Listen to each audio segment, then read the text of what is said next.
Hello and welcome everyone. This is Synergetics stream number 16.0 and it is June 12th, 2022. 16 is 4 times 4, 612-2022. And really happy and excited today to be speaking with Struppi. This is going to be an open-ended conversation. It's been awesome to connect with you and have conversations, and this is our first live stream conversation. So I'll pass it to you for an introduction, and we'll take it from there. So thanks again for joining, and please. Well, welcome. Thank you for having me and for inviting me to have this conversation today.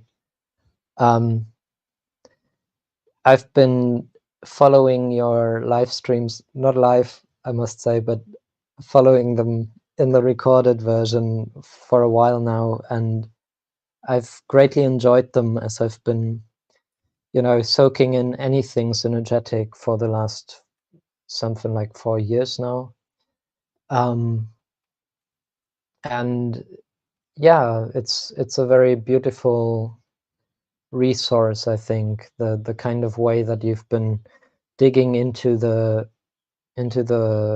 script, and looking at it your own way, and then translating it to the viewers. And I'm also I've been playing with Synergetics, as I said, I think I began in 2018, and it completely changed my life, like absolutely, because now since then I'm looking actively into how to create the structures that can teach me and others about space-time and about what by now we call spherical thinking.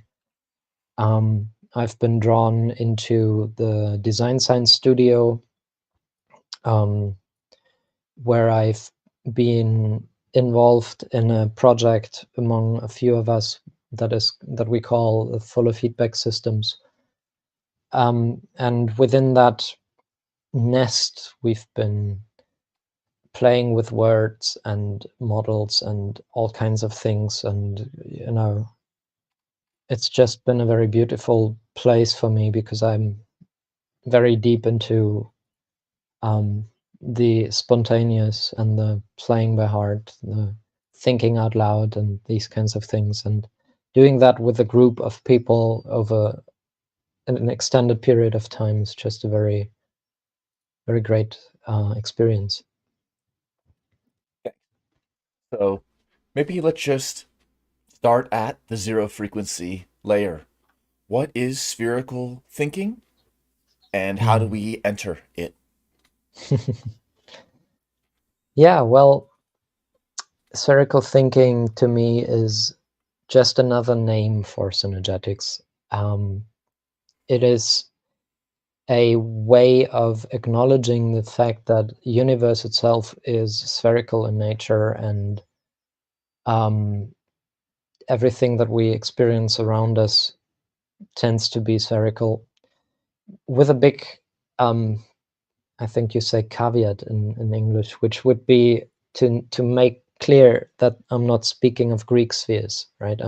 So synergetics is really a completely new, if we subscribe to linear time, we don't, but it's a new story of what geometry is, one that is looking at the experience, the experiential side of things, where all geometry is embodied. And with that, we gain a different understanding of what it is to be sphere, and that leads us back to understand that all geometry has to do with the behavior and interplay of spheres, and indeed all universe does. And even you and I are basically spherical beings. Like, our body is constituted of, on a molecular level of atoms being roughly spheres, and then we go to the molecules and to the cell structure and all the way up, and even on our mesocosmic level between you and I can look at you and your head is full of spheres. It's a sphere with spheres in it, and to recognize that is to widen the understanding of spheres away from the very lifeless Greek ideal of a perfect sphere that we wouldn't find anywhere in the universe, to one that is a lot more inclusive and embracing of the diversity that comes with life. And if I was to say what a sphere is within my sense of it, I would say a sphere is a membrane constituted by a definite number of vertices that is like a boundary that binds the inside of this body, of the sphere, to its outside. So signaling to us that a sphere is, or anybody is really only whole if we take into view the whole of the universe, because we're not separate from it, we're bound to it by our boundaries. And besides that membrane, which comes with the convex outside and the concave inside, the other thing that is significant to anybody and everybody is that they have a heart, a center of gravity. And with that in mind, if we consider a sphere a system where all the vertices on the membrane are approximately, as Bucky said, approximately the same distance from an approximate center, then it just opens the gate to what I would call the way of the spheres, which is fun because yesterday you and I were on the Trim Tab book club, and I think Lionel was reading from Bucky's diary a quote where he actually said he was walking about, and after much philosophing, he came up with the theory of the spheres.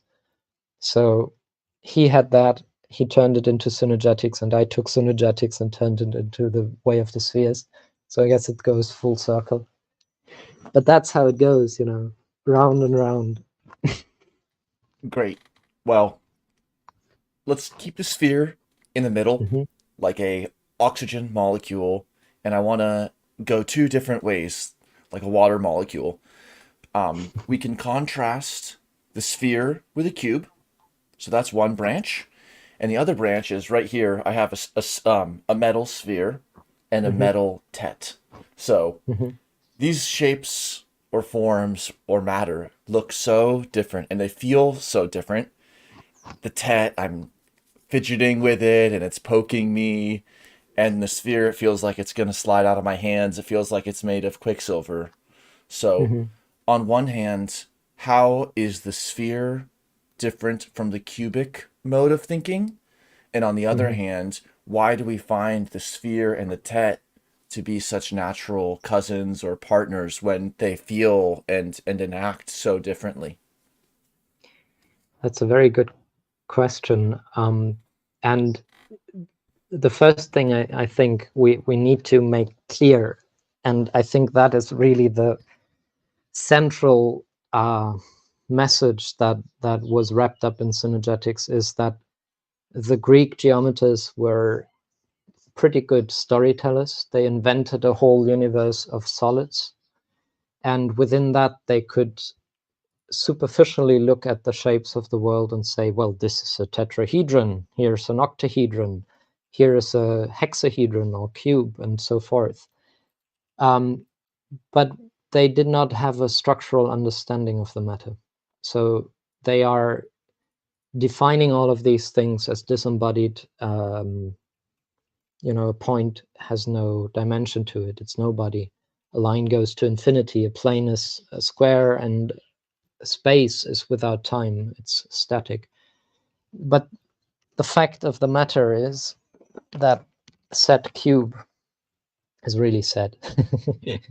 Here's a cube.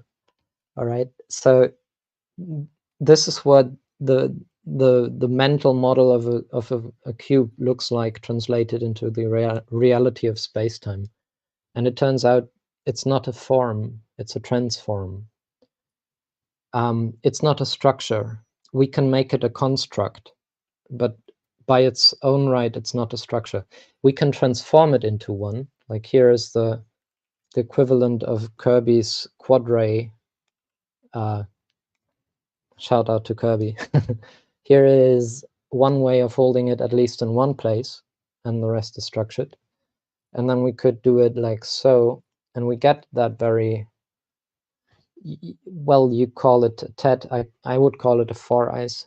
We can go deeper into why, but here it can also be 2 of them if I hold it this way. And in such a way, it's way more structured than within that shape we call a cube. And if we look around in the universe, we find very, very, very few of these cubes. Like the very few instances when universe is doing something that looks like a cube, it only does so superficially. If we tune into those systems, we find they are incredibly high complex structures made of some sort of spherical agglomeration. And if I wanted to make this a cube, making it a structure, I would take this, which, you know, doesn't look like much, right? It's kind of like, oh, here's a square. Oh, not really. It's also a transform, but as I connect it up, and by the way, these models are all made of straws, paper straws, and a string running through them. And some of them, I created some buttons with beads, and most of them have been upgraded by putting a dowel into them because the kids tend to bend the straws, you know. And oh, what happened? Something happened. Suddenly, what I was holding in my fingers there turned into the 4-eyes, which is a structure. And if we look at it, it's a membrane that is binding an inside to an outside, and it has a center of gravity, a heart in it. So according to the statement of how I would define a sphere, this is actually a sphere. It's the simplemost sphere. And if we look deeper into what is playing out in front of us here, we find that it actually is the first sphere made of spheres. And this we can take and basically plug into the transform of that cube. And I can connect up these corners one by one. And as I do, something quite magical is happening to that cube, which is one by one, I'm triangulating the squares of the cube. And as I do that, they become structural. And suddenly we have a cube. But this is a triangulated cube. It's a very different one from the one that we have in mind, usually. And what the difference is between this and before is now everything about it is triangles. And those are structures. Well, and with that, I think I kind of answered the question. So to my mind, anytime we find something in the universe that appears to be a cube, if we look closely, we find it to be something that spheres are doing. And it certainly is not the kind of thing we have in mind when we say cube, because that is only a mental abstraction. It's an imaginary friend, if you like, and not, it's more of a toxic friendship, I think. Yeah, but it is significant because if we look at the universe, we could make a very clear distinction between what we tend to call nature and human nature. And, you know, nature in general, universe in general, is doing, as I say, mostly spheres on all scales. Whereas human nature seems to be predominantly manufactured in the shape of cubes. And that is a very strange choice for many reasons. Yeah, so that's how I would introduce that distinction. And also to go back to that very smooth sphere that you were holding out there. Let me just grab something here. I've got one of those here, right? This is very similar Nice. to yours, a little smaller. But this one seems to be almost perfect, right? But it's really because it's got so many corners, so many vertices that we can't tell them apart anymore. And the way I explain this is by reminding us of our, you know, as we are Earth, as we are universe, we are also those mountains growing around us very slowly. But as they grow, sometimes the water breaks off a rock on the top, and that rock comes with very few corners and very few edges and very rough and sharp. And then it travels downhill following the path of the water, knocking on other rocks along the way, meeting them, saying hi, and knocking off a corner here and a corner there. And as they do, they grow more and more smooth and more round. And when we get to the seaside and we find the grains of sand, they are very round, which isn't to say they have no corners, but they have a great number of corners. And yeah, that is really the distinction, is that the Greek sphere is an idealized, perfect thing that we do not find in reality. Supposedly having an infinite number of points, all the same radius from the center of gravity, and around every point there's 360 degrees.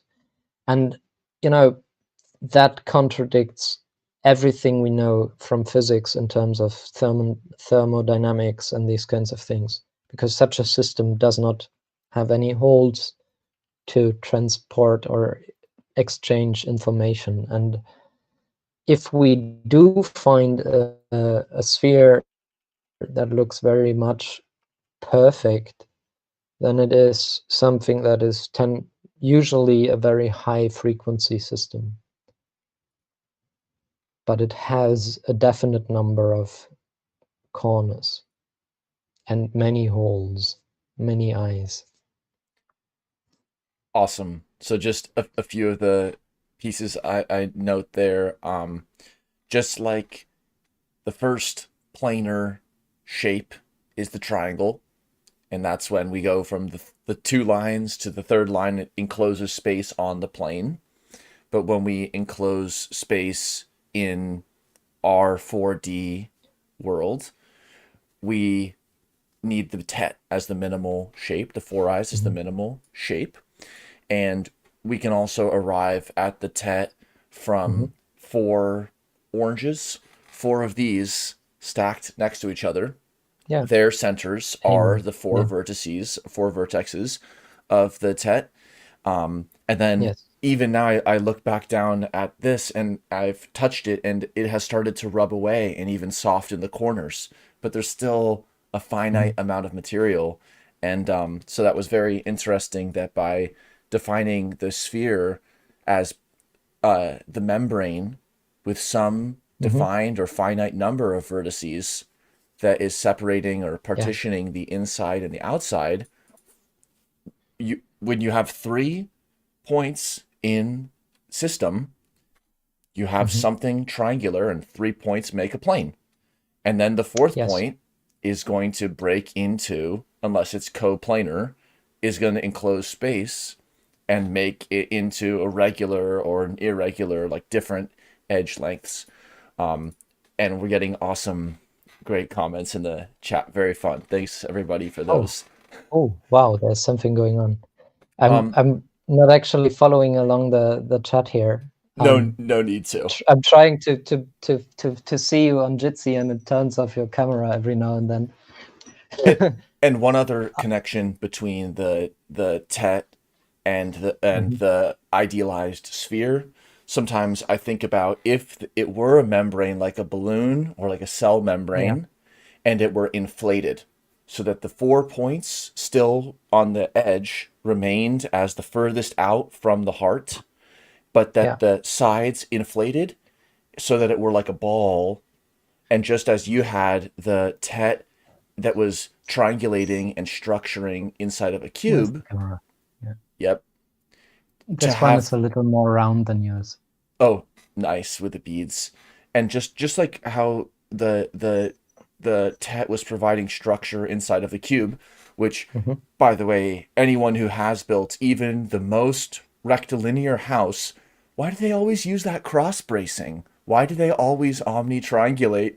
And those who work with structure know that there has to be implicit or explicit triangulation, yet Yeah. for some reason, even with the octet truss and the cross brace as accepted architectural elements, still the dominance of the rectilinear architecture remains.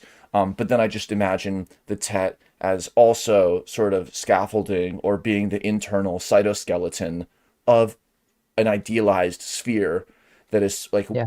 billowing in and out. Hmm.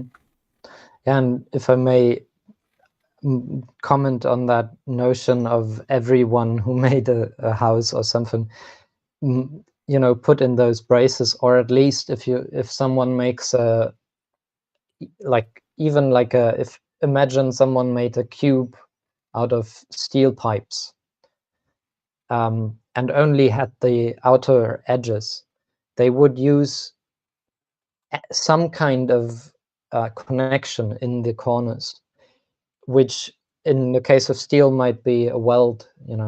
If you have something else, you might glue it together or something. But if one does that, they are creating microtriangulation, right? They are creating a microtriangulated structure in the corner that is able to just so hold the shape, while the whole thing itself is still no structure. And this is, I think, this points at two things, because one thing is, because this has been normalized, right? That's the term we use for the rectilinear. It's the normal. Because of that, the inverse of the normal is the abnormal, right? So if I do have this cube here, this construct of a cube, then we would consider, in conventional terms, these yellow straws here as the normal unit of perception. This would be a length, and then a plane, or an area, and then a volume. If we agree on that, as most people do, then we are defining this direction here as abnormal. We don't call it that. We call it hypotenuse, or we call it the square root of 2. But it's rendered irrational because those two scales, if you like, are incommensurable. So we have to decide on one of them to be our rational frame of reference. And the classical, the ancient Babylonian or Greek or whoever came up with that system, I mean, there is ample evidence in the scriptures that this is indeed Babylon's system. That definition has made us incapable of using the full potential of universe, because we're using a frame where only this uniform cube makes sense and everything else doesn't. You cannot have a rational triangle, or a rational hexagon, or a rational circle, or any of those things, because the frame of reference itself is irrational. And if we inverse that, and if we say, well, let's turn it the other way around and say this root here, that is the important bit, then suddenly this side of the cube turns irrational, being, I guess, square root of a half or something like that. But we free our minds from the trap of thinking in that idea of 3D reality, which is a construct, and we can normalize, or actually not normalize, but naturalize this as the unit that we think with. And then we have a linear relationship between two spheres, which is always a finite relationship. It's, drawn between two centers of gravity. We have a planar relationship that is always a triangle. And in my terminology, I would call the specific kind of triangle where everything is identical a left angle, because all the angles are 60 degrees. And if we call 90 right, why not call 60 left? But I would also call it an eye, because if I put together three spheres like these, as we just looked at them, here, if I put those three together, I can still see you through that eye. Mhm. There is an opening between them. There is no surface, but there is an opening. Well, and if that is one eye, then we can have, that be the unit of area, which makes a whole lot more sense given that space-time is curved and spherical. And then we have a volume with this four eyes, which we could call the quantum volume. And with that as the rational basis, which, it's only scientific to go from the simple side and not take something that is incredibly complicated and say this is where it all begins, but actually start at the simple side of things. And with that, all of the other relationships are natural suddenly. So even that wretched cube here, suddenly this particular one turns out to have 3 quanta volume, and not something with comma, dot, and an endless string of numbers, but really just 3. And, that in its own should be ample and good reason to consider this shift. But there's so many more good reasons, and, we don't have to go into all of them right now, but there can be much and more said about this, including the many more reasons why the cube, or the idea of three-dimensional static uniform space and linear time, is simply false. It's mistaken, and it does not even, hold up to the standards of science as they have developed now. And I think it's an artifact, or a what's the word, like it's something that has been written into the basic code of civilization at such an early stage. This idea of the Euclidean geometry and all of its derivates, those things, so deeply written into the base code that it has been axiomatic and agreed upon for centuries and millennia now. And all the complicated science that we have today is still using that as their baseline. And so do all the commoners. Everyone has that common sense of, well, I live in 3D reality. For some reason, space is static, time is linear, and this idea of solids and all these things is so deeply written into us that, if someone makes a mistake, they go back to square one. But that is already 2 triangles. It's at least 2. Minimum two. Let me add a few notes. I think it's very Mhm. fascinating. Indeed, the normal, uh, being the right angle, the correct angle, is Mhm. the orthogonal relationship. And the unit cube is, especially in the last several hundred years, without even going back to several thousand, the Yeah. XYZ centimeter gram second system, it kind of created like a market peg or an equivalence relationship where the cube with the 1 centimeter edge length Yeah. filled with 1 gram of water at 4 degrees C, and 1 kilojoule is how much energy this takes, and that distance is how much this vibrates at this time. So many of our measures and sense making tools of the world are very much intertwined with some of Yeah. these priors, even Yeah. before the changes in like the 1800s. And it's a very important point that either the square root of 2 is going to be irrational, or we can just say that that's 1. And then, Hmm. yes, the edge of the cube is going to be something that is irrational, but That's how it is. irrational, yeah, that's how it is. And as Kirby's notebooks show us, Hmm. it's a programmer's choice. It's a chef's choice. It's artistic license. There's no need for only relying on one of these modalities, especially in our bridge and transition time. And then I wanted to Yeah. come back to one of your examples, and we can return to this discussion, but I want to pick up on one of those examples and take it into a bit of a applied synergetics. Hmm. So you mentioned a welded cube. So we were Yeah. talking about the cross bracing and how many structures are cross braced, whether it's the octet truss or whether it's carpentry and cross bracing. Yeah.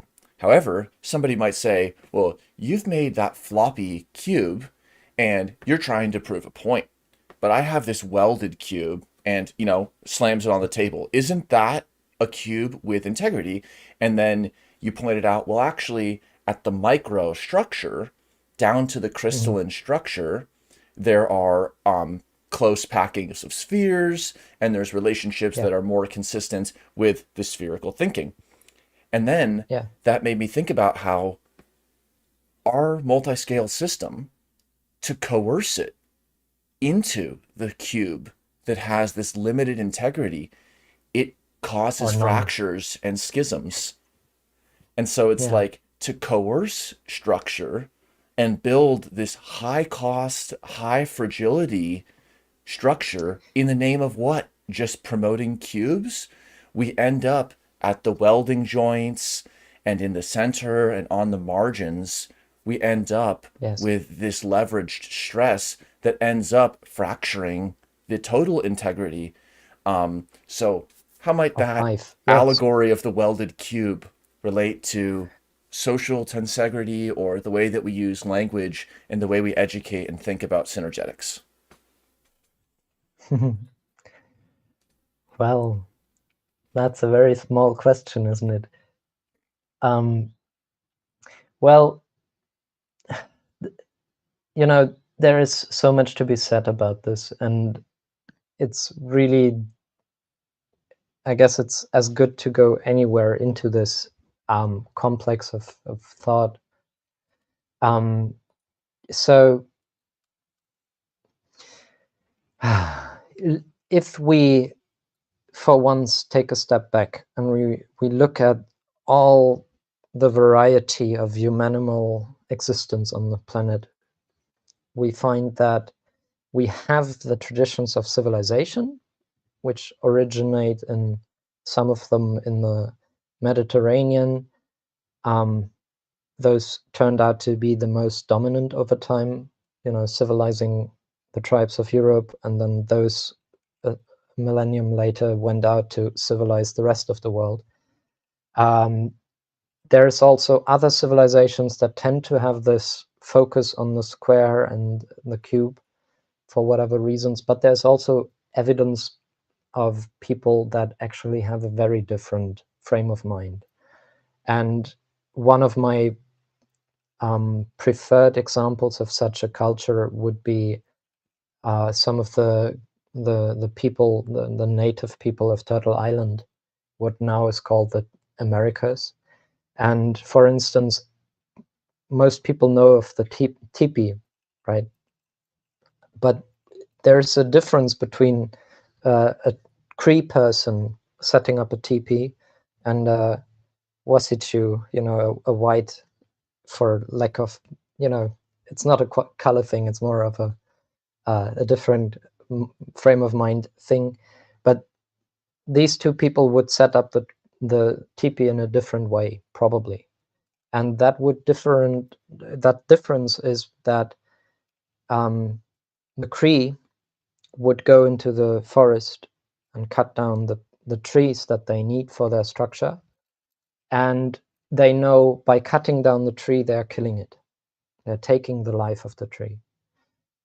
And they acknowledge that and they respect that. And then they take this tree and they set up first to make that teepee, they set up a tripod. And those of us who are familiar with the four eyes know that's sort of a four eyes, one that is complemented by the ground, creating the fourth eye. But they do so with very much care that the place where the three legs of the tripod meet, something happens that in synergetics we would call turbining. The Cree call it the nest. And I got a model here which kind of shows that, what I'm speaking of, which is always helpful because words fall so short unless we're very familiar with what we're talking of. And in here, you might just see a knot in the middle of this structure.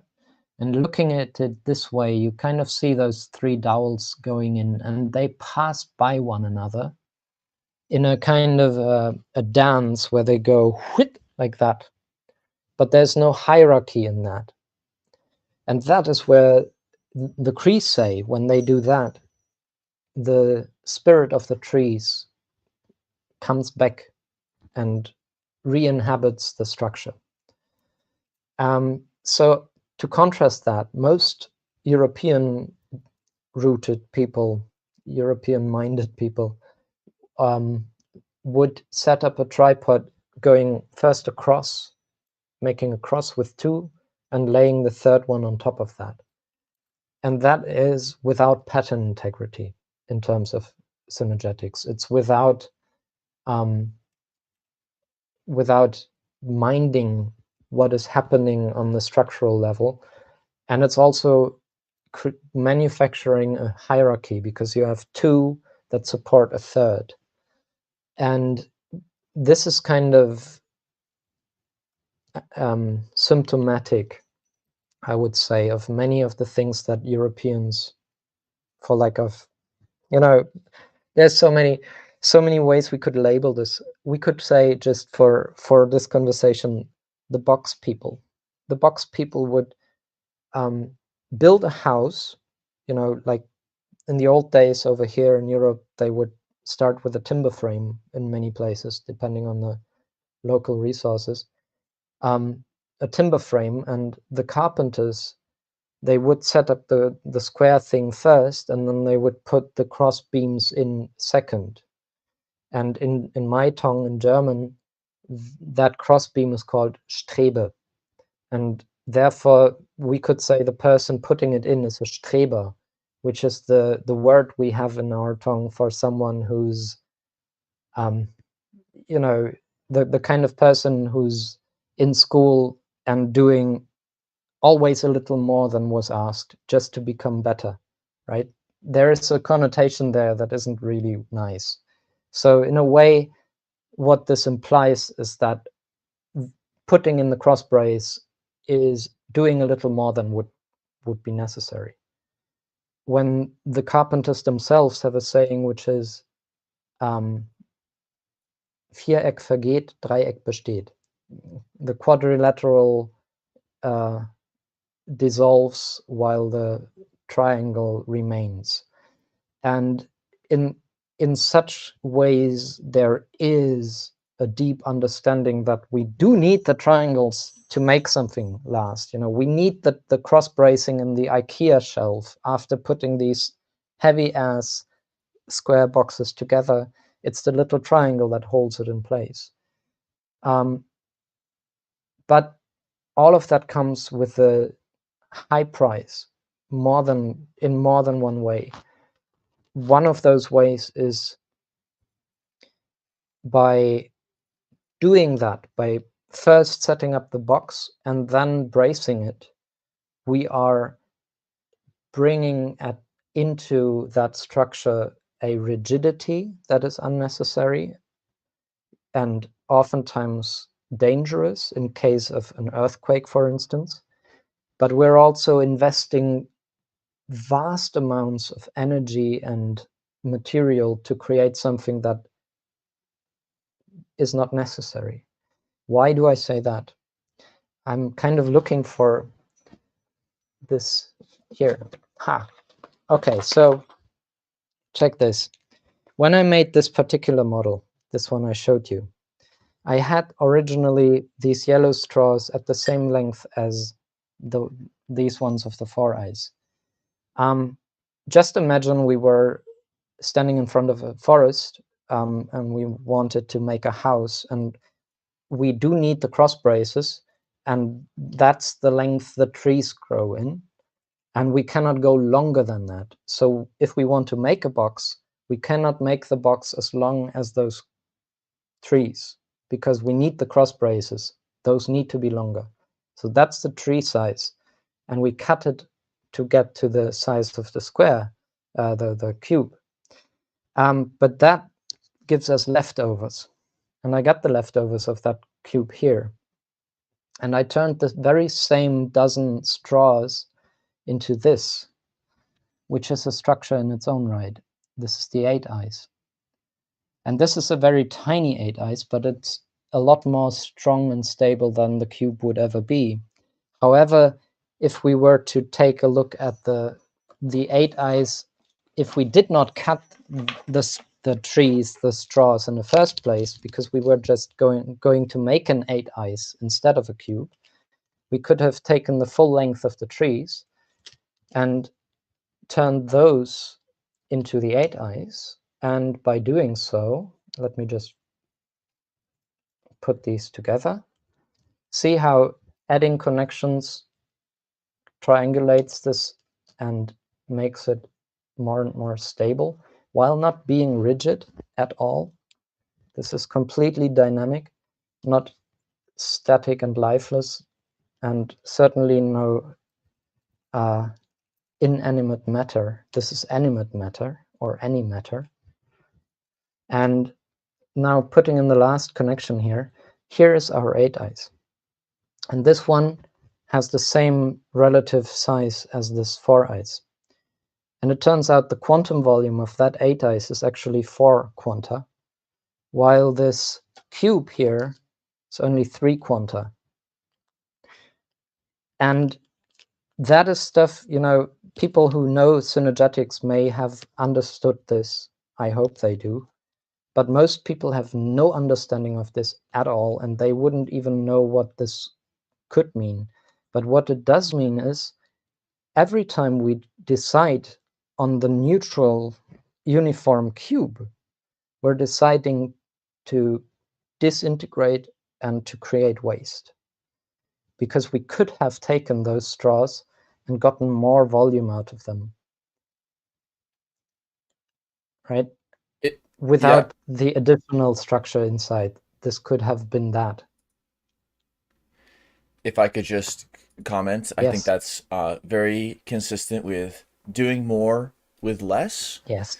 Yes. Then thinking about two ways that the compressive elements could be in contact, like whether we make them all come to one point at the top and then just glue that together, duct tape that together, or whether you described like crossing two and crossing the third. The turbine or the nest allows there to be heterogeneity in the material and gives it a little play. And so it's like it allows this structural integrity through pattern integrity. And then the demonstration with the quanta coming into the shape. It's like, where did the quanta go?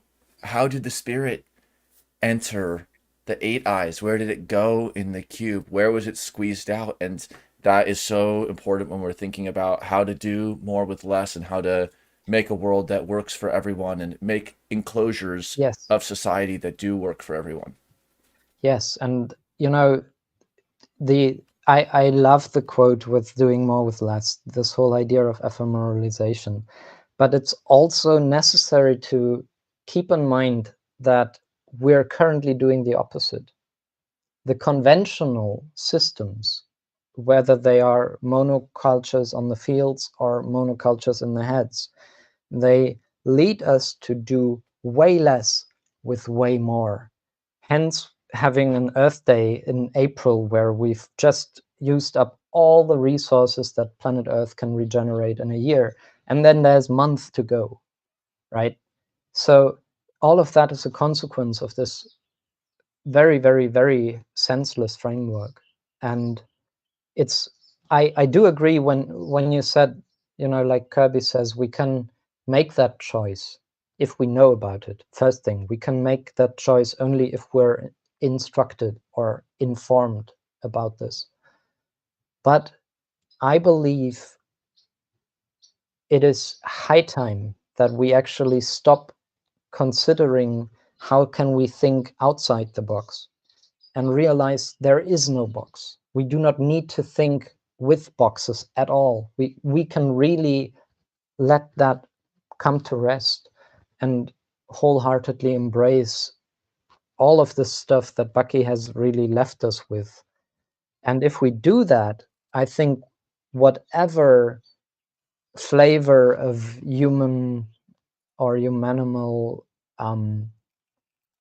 experience or craft or sport or thinking or science or art or whatever it is that people are doing, they can do it with a new framework, and they will be surprised by the outcome of it, because the simple choice of saying, I go back beyond square one to triangle one and start there, that simple decision is where we invite the spirit back.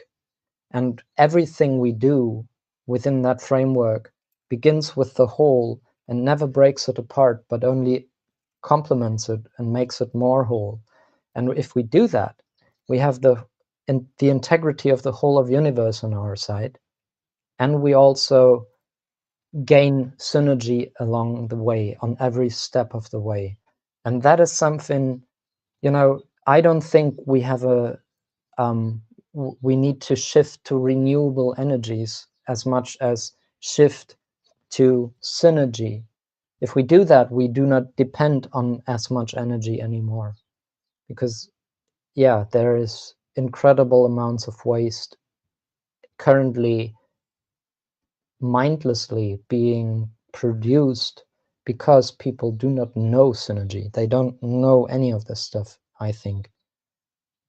And there's a very beautiful, simple example for that in terms of applied synergetics, which also has some kind of resonance with what the Greek said about these shapes and what they really are.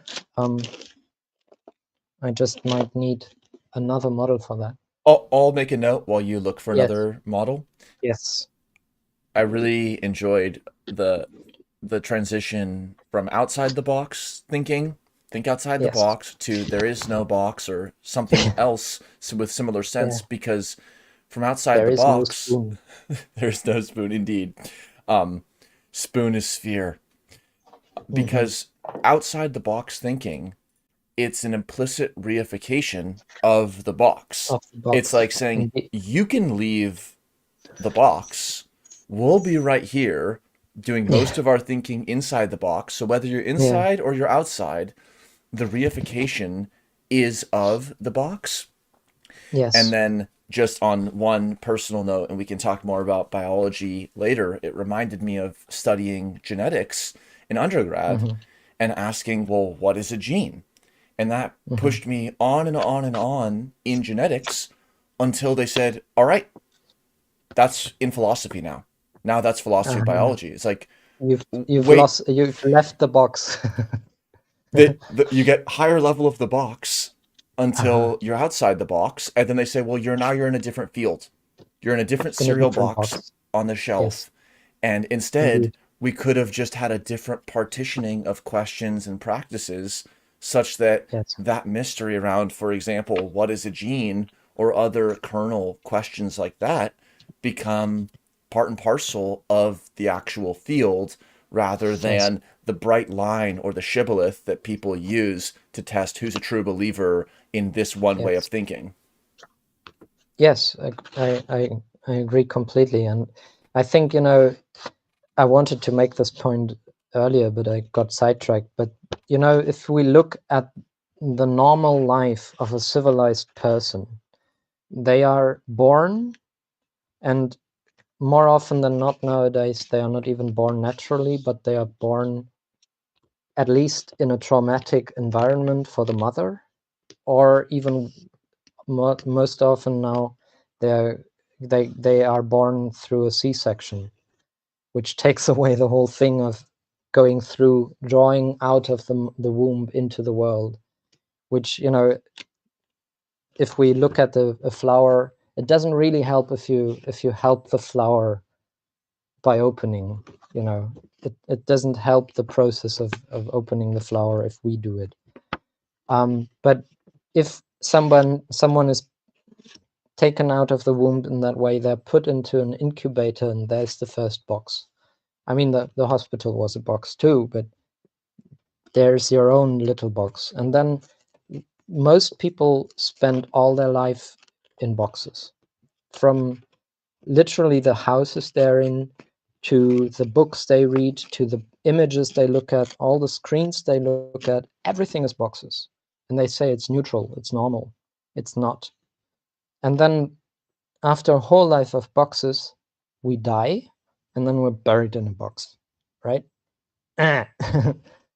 Don't, no escape. But there has always, and will always be those people who do not conform with the uniform. They don't, because, well, we're spherical people. I think all of us have spherical minds. It's like we've been conditioned with an operating system which drastically reduces the capacity of our minds to be a, work along the boxes.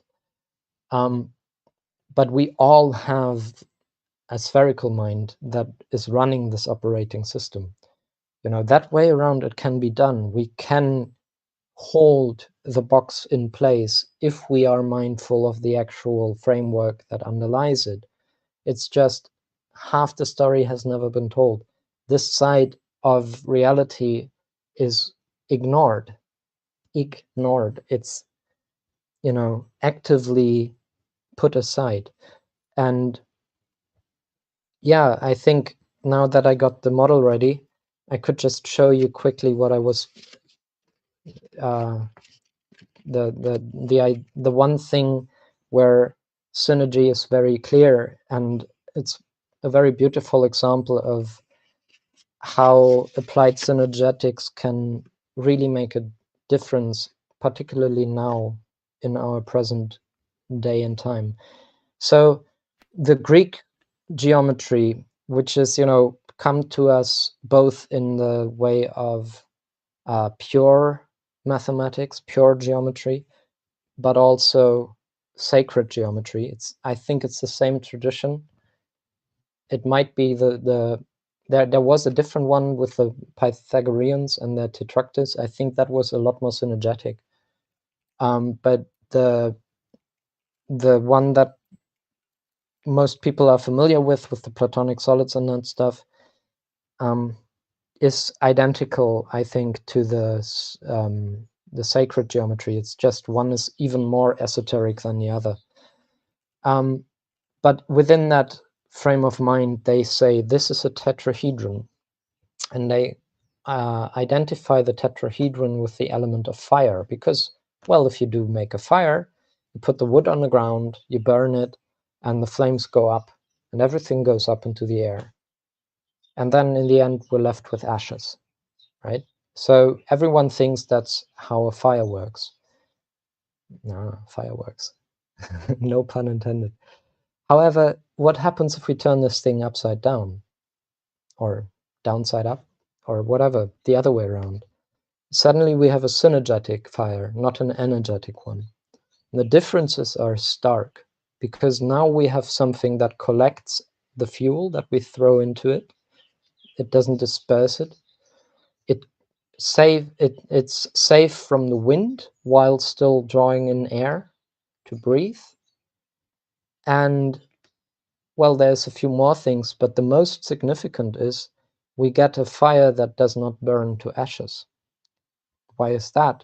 Well, if we have flames in here, if we have wood in here that burns, what is happening is the fire itself is the glowing of the wood, which turns to ember and then glows, where oxygen goes in, and then the spirit of the wood, which is the gases and these things, emerges and burns as a flame as long as oxygen is provided. But because of the shape of this, the surface of the fire is always bigger than the level below, which is to say, while it draws in air to breathe, the oxygen goes into the flames right away and does not actually go into the embers. So contrary to the conventional fire, where we're grounded, we're based on the ground and we're pointing to the atmosphere, taking what was grown from the ground and burning it into the air. On this way, we're taking what was taken from the universe, all those plants have been synergizing sunlight into matter all their life, into structure, and we put that in here, and the structure doesn't disappear. Only the gases go to the atmosphere while the embers keep glowing. So over time, this fills up with embers. And in the end, when you have it full, you can decide whether you want to leave it on and just have it cool down or quench it. And if you do quench it, you get activated charcoal, which you can put into your compost to create terra preta, which is the most fertile soil we have. And by that simple shift, we go from burning the whole fuel into atmosphere, releasing all the carbon, to one where only a third of the carbon is released, while 2/3 of it remain as the structure of the biochar that goes back into the ground to, to nurture the soil, to hold on to nutrients, to be habitat for microorganisms, all of that good stuff. And it's really just that, right? And that is one thing everyone could be doing if they so choose. And they would all be regenerating the very soil that is the ground that we have grown from, instead of wasting it and have it all burn and become a nightmare. Let's stay on this elemental theme. Mm-hmm. One topic that we had talked about via chat was this concept of seaworthiness, Mm-hmm. both to see and to be at sea in different domains or different areas. So, what does seaworthiness mean or look like or feel like on land, in the air, at sea, and in spaces like digital spaces or in mental or cognitive spaces? And what do we learn about the shape of things from each of these domains? Hmm. Well, yeah, we've come across this notion of seaworthiness because I've been looking into marlinspike seamanship for a while. I've been actively looking for the simple most ways of creating synergetic structures since I got to know about them, because in the first place I did not know them at all. I read the books, full of fuller explanations, synergetics, and I was like, whoa, all of this is absolutely logical. It makes perfect sense, but I have no experience, none, with these structures. But it couldn't be so hard to make them if this stuff is true. So I went out to find ways of doing that, and among them is one where if you have something like branches, then you can tie them together with rope using simple knots, and without drilling holes in the wood or doing any harm to it. You can tie that wood together into these structures to create shelter, to create living, dynamic structures to live with, and that rekindled a long-lasting love of mine for all things fabric and weaving and knotting and these kinds of things. I've been down the needle binding road for a while and all kinds of things. And I've recently come across this term of the marlinspike seamanship, because I've got a marlinspike now, which is the this kind of tool, which makes it very easy to tighten tense knots, and also to unknot the knots, and to splice, talking of jeans.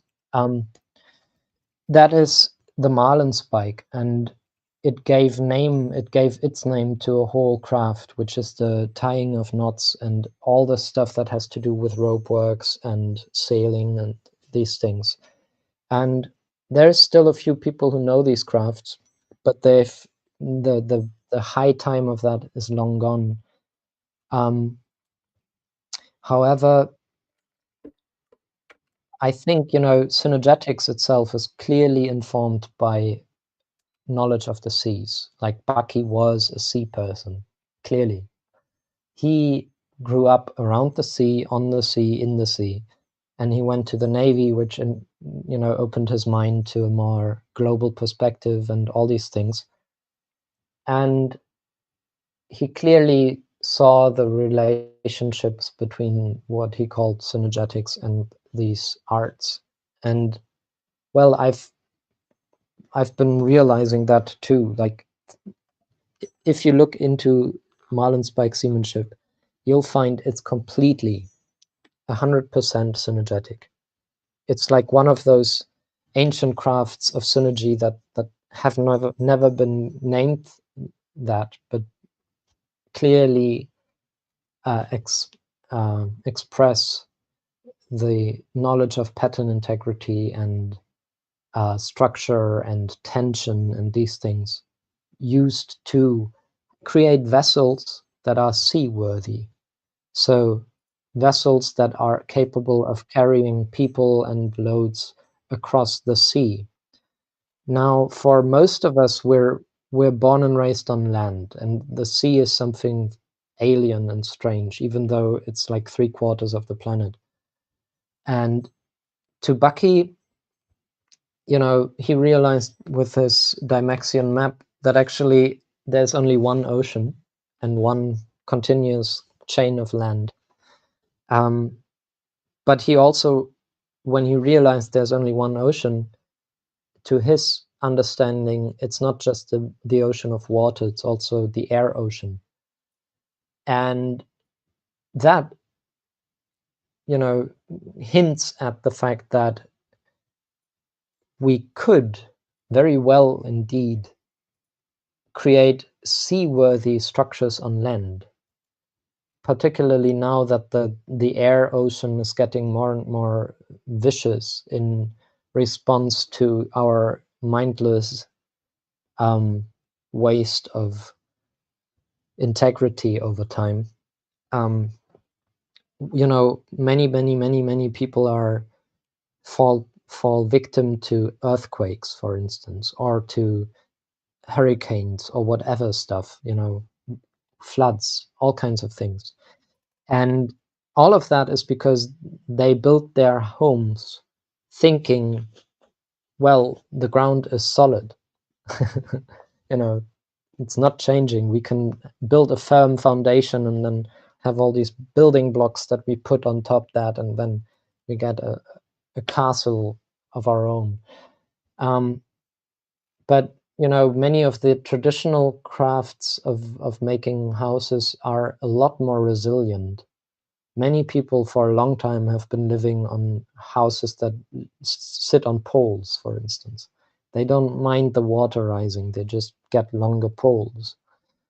And I think this whole idea of the Dymexian house and the geodesic dome and all of that, all these ideas that Bucky had to address the need of people for shelter and housing, is informed by the sense that you can't escape the ocean. While the landlubbers try to defy gravity with the houses they build, they would do much more wisely if they embraced gravity, if they actually knew what it is, and they integrated gravity in everything they did. Then all the structures we did would be seaworthy, and they wouldn't mind the shaking ground, the rising waters, or the strong winds, because that would just be a tickle. It would be something that makes you move a little and dance a bit, but it wouldn't break you down because you've been rigidified. And in that sense, I believe that it's we can turn it this way or that, but really, again, if we were to say, and that's what I decided for myself, I will not think in boxes anymore. I recognize they aren't true, they aren't there. So I'm going to go full into the other thing and see where that takes me. And in my life, it takes me to create furniture and structures that slowly progress into what I call a hex house. But also many other things that I can use for my day-to-day life. And oftentimes, I'm using the simplemost tools and materials that are readily available without doing much to them, and I create these things. And I think that is generally true for whatever we are doing. Like, as an example, if we are talking virtual reality, right? Something like computer graphics. Back in the day, all blocks, everything looked weird, like Pong.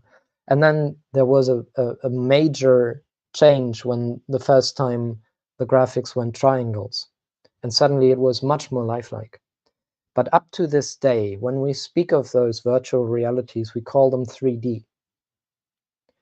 Why? Well, because the computer program is defining the playground in which we are creating that virtual reality as a three-dimensional system. So there is X, Y, and Z, and everything is normalized that way. But as I said earlier, if we do that, we're irrationalizing the triangle.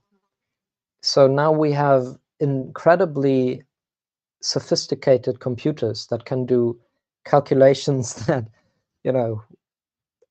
far out.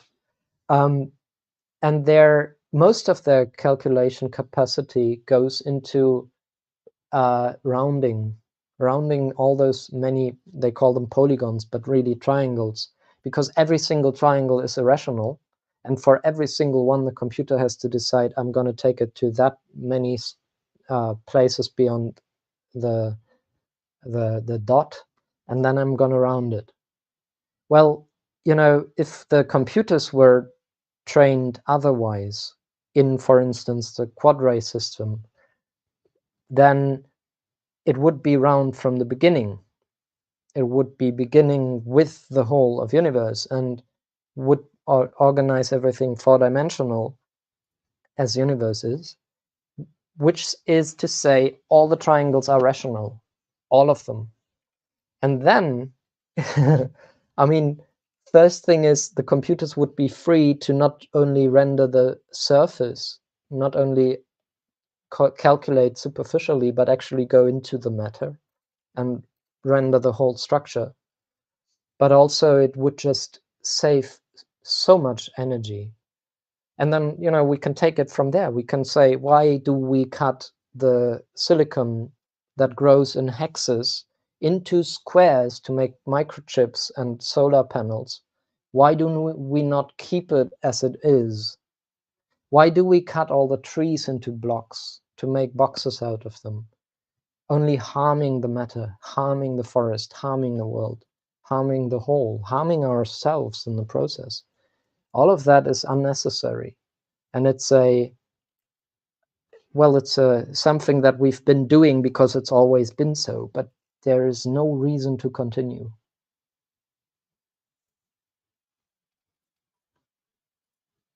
Very interesting and great point. Bucky did learn a lot, and just apocryphally or anecdotally would ask engineers, how much does your building weigh, or how much did you pay per pound for this, or how much space is being enclosed per pound, and it's not Yeah. something that comes to mind on land. No. Cool. Where would you Yeah. like to go next? I have a few more things written down, or what is just coming to mind? Well, since you brought the question up, what is a gene? I mean, I've been into molecular biology in school. It's been one of my main interests back then. And I do know how to make a tetrahelix, for instance, now that I know how to do synergetics. But what would you say? What is a gene, now that you wondered? Mm, well, um, I could have a quote pulled up where the Wilhelm Johansen in the early 1900s was inventing the word, and Kirby wrote in the chat, language play is encouraged, and it is. The first thing that comes to mind is actually that the genetic cause, Aristotle's usage of the word genetic, has to do with genesis and becoming.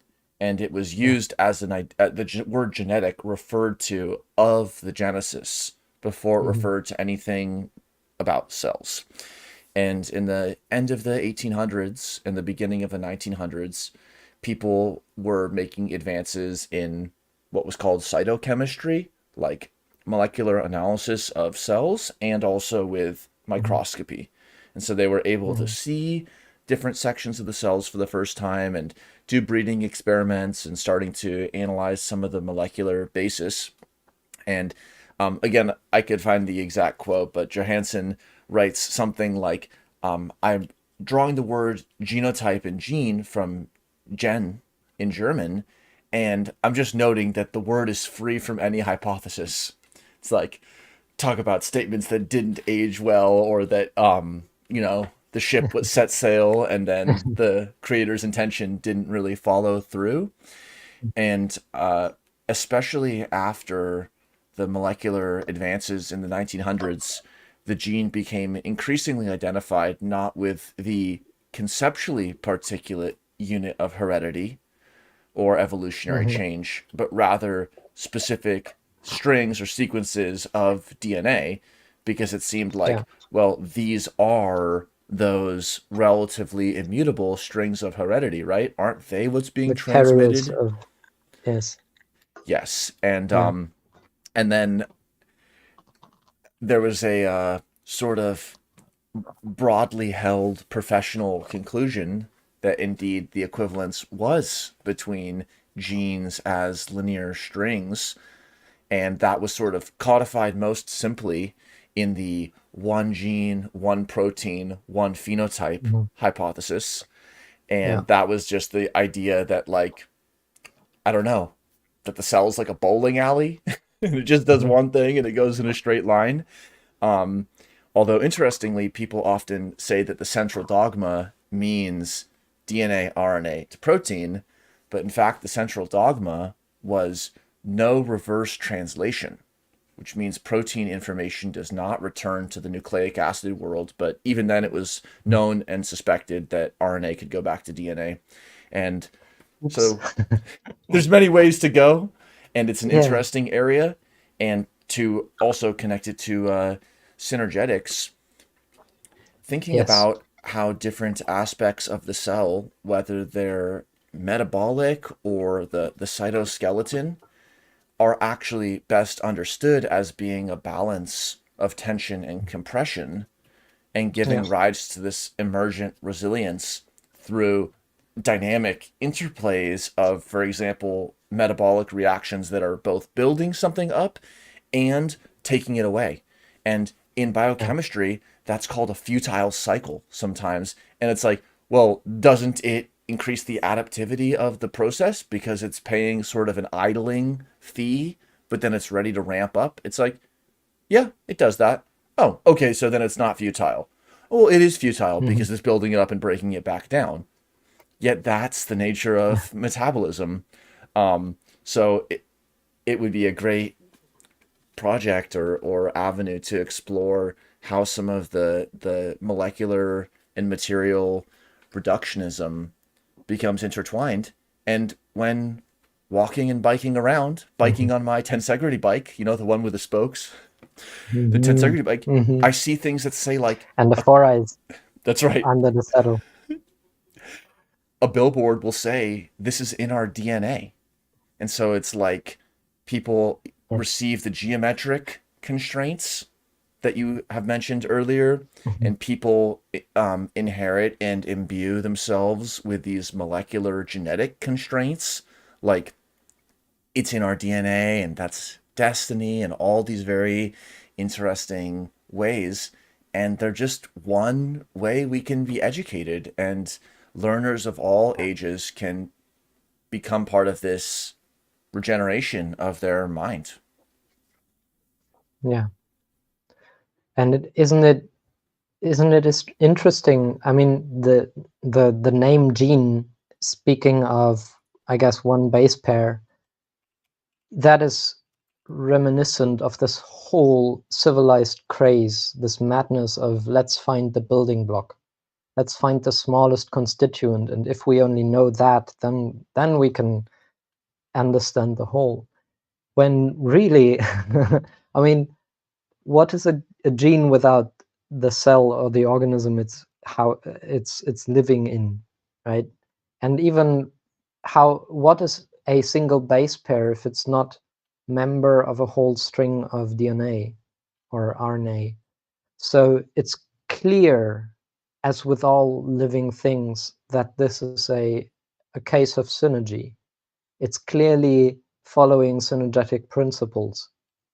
And with that in mind, it's when I was in school, um, my teacher was adamant in telling us about this whole discourse between the Darwinians and the Lamarckians, I guess, and how before Darwin and Mendel and the invention of the gene, Lamarck was saying, well, it's the hereditary passing on of uh, you know the long neck of the giraffe because the parents have been stretching their neck and so forth. And so, like, back in my school days, it was really the time when finally, slowly, epigenetics were arriving in the picture, and they've come big, since then. But it's again, it's cutting it all in boxes and saying, well, here is one label and here's the other, without looking at it holistically, saying, well, it's all one system, one organism, and we can only understand the whole if we keep the whole in mind. And then it's really something where uh, the basis of the basis is something that is complemented by the next layer of complexity, where how we read the text matters, you know. Um, And so, yeah, if I could give a few bio notes, because it's rare on a synergetic stream to get to, what please, was the word? What yeah. was the word for the cross brace in German again? The Streiber? but Streben. streben. To Yes. strive. Okay. So to strive on Streben. biology for 1 second Yeah. on the Lamarck question. Um, Yeah. a professor who You I have a took, remark on Lamarck. yes, here is Lamarck. Um, Uh, Professor Jessica Riskin, I took a philosophy of biology course with her in graduate school.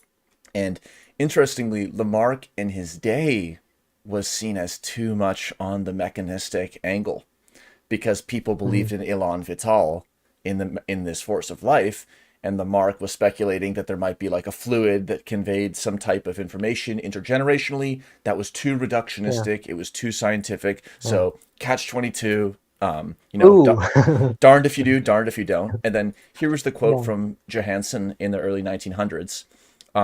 He's talking about Darwin's usage of the word pangene, and he's saying Mhm. he's referring to a few other German terms, and says the word gene is completely free of any hypothesis. It expresses only the established fact that in any case, many traits of the organism, not all traits, many traits of the organism are determined by specific, separable, and independent conditions, foundations, or plans. In short, precisely what we want to call genes. The Bow plan is Yeah. separable in its emergent function, but that doesn't imply that at the micro scale there is a separability. And then to Yeah. connect back to synergetics, both of Hakon's synergetics, which has to do with Hagen, yeah. multi-scale dynamical Ooh. systems, and Fuller's. I got out of that stuff when I read the first page and it was all into master and slave, and I was like, okay. I flipped through and was okay. There's no triangles here on the first glance. It's not. He may have chosen the same name, but Yes. to me it's a completely different kind of box. In Yeah. Hakon's synergetics, there's like slower and deeper versus faster and shorter dynamical processes. And the process by Mm. which the ripple and the wave are coordinated is indeed called the enslaving principle. And it reflects how intertwined and how inseparable the doing of the science and the social context is, and the way Yeah. that we actually communicate research and application. And again, it wasn't in my regular biology education. It was the outside of the box time and outside of the major time when all Yeah. of these absolutely essential perspectives from so many different historians and cultures came to be.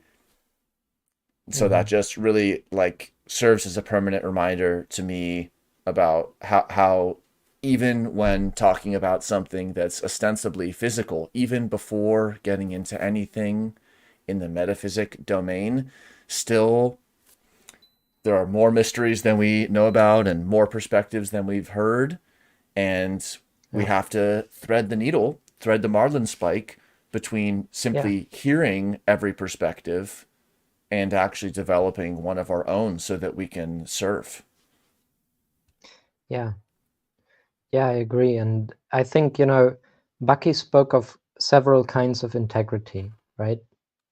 Um, and I would say if I were to put them together in my own words, I would say, well, first of all, there's the integrity of the whole, that is universe, which is to say everybody in the universe is both inside and outside. Then there is the integrity of pattern integrity, the integrity of tensegrity, and the integrity of the individual, which was so dear to Bucky, because he understood that the only place that we can make this very, very, very deep, needed change, this shift of paradigms, the only place that can happen is within the hearts and minds of everyone. It's not going to be any constructs of corporations or institutions or universities or any of these places that is going to have this change happen. They are way too invested in the old ways, and they are very much shaped in the image of the box. When everyone as an individual really is still a spherical expression of universe. And we do have, I'm certain of it, a level of sensing where our own experience as we're growing, I believe, is our main authority, right? So a child, as if we call the small people that, a child would be, of course, giving much weight to the authority of their parents, believing in what they tell them, and perhaps their siblings, and perhaps some other grown-ups, but most importantly, whatever their own senses are telling them. And I believe that many people are actually traumatized when they are in mathematics and they are kind of, shown the geometry of the Greek and they say, here is the point, you've just drawn it. You can point to it, but it's not there.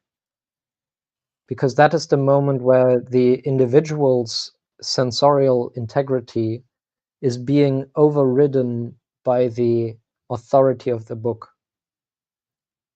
And the authority of the book comes from a culture, a tradition that has for the last at least 2,000 years or more been happily ignoring the bodies every step of the way, saying there is the spirit and the God, and the white male is closest to that in any case, but the rational mind and all these things.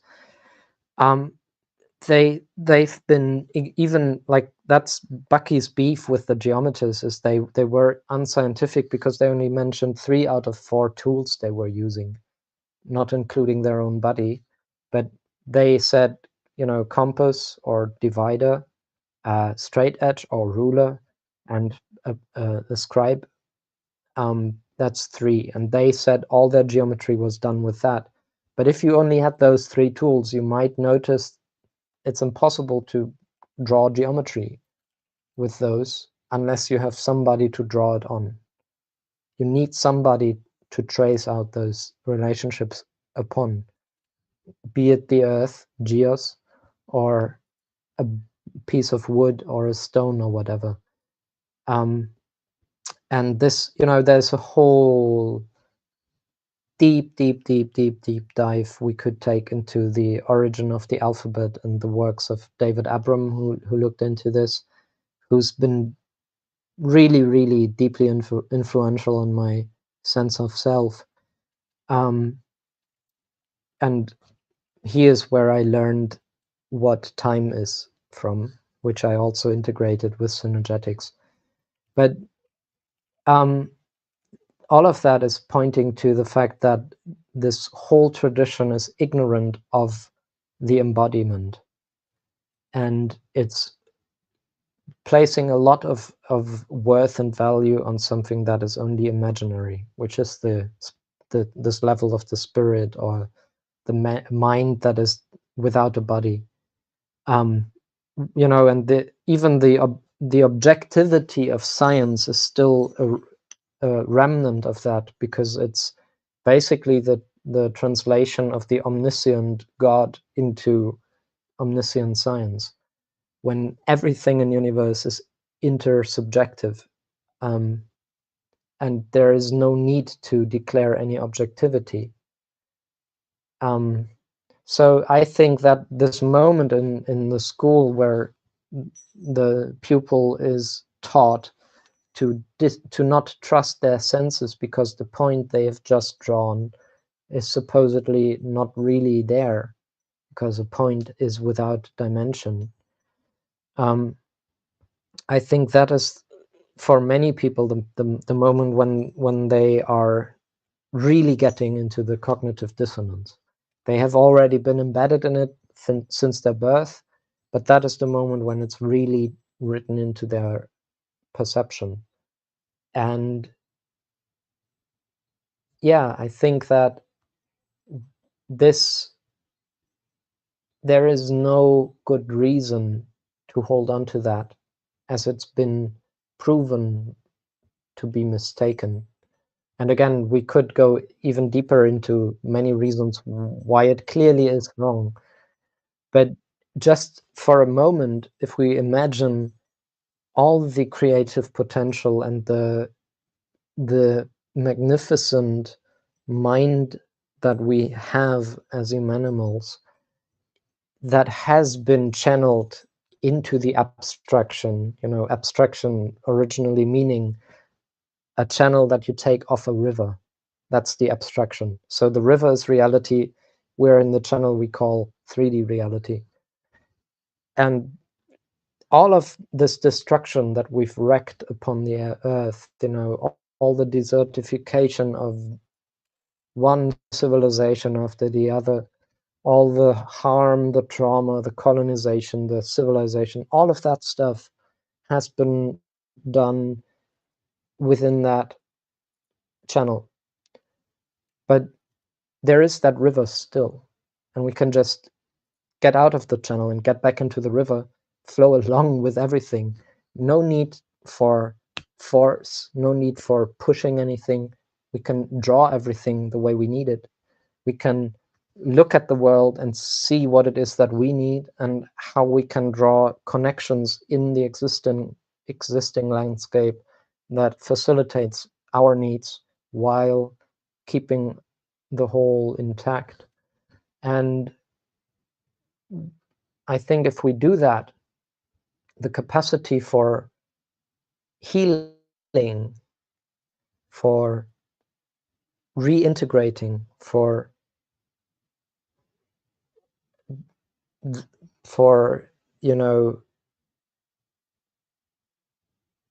just making whole again, the capacity that we have between us is really immense. It's far, far, far greater than the capacity of destruction that we've run to its ultimate extremities by now. And that is what keeps me so hopeful, because I know that we've been doing a lot of harm. I could throw a stone and find anything anywhere and say, look how bad this is and how bad that is, and ooh, did you know that? There's no end to that.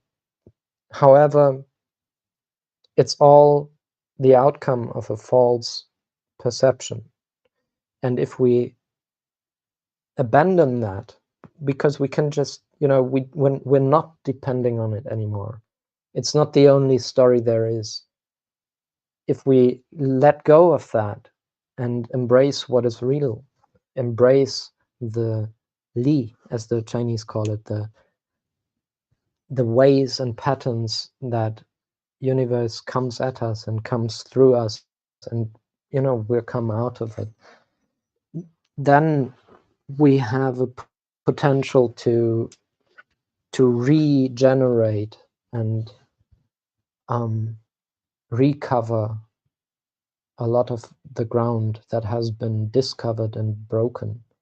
And I think it's gonna be a beautiful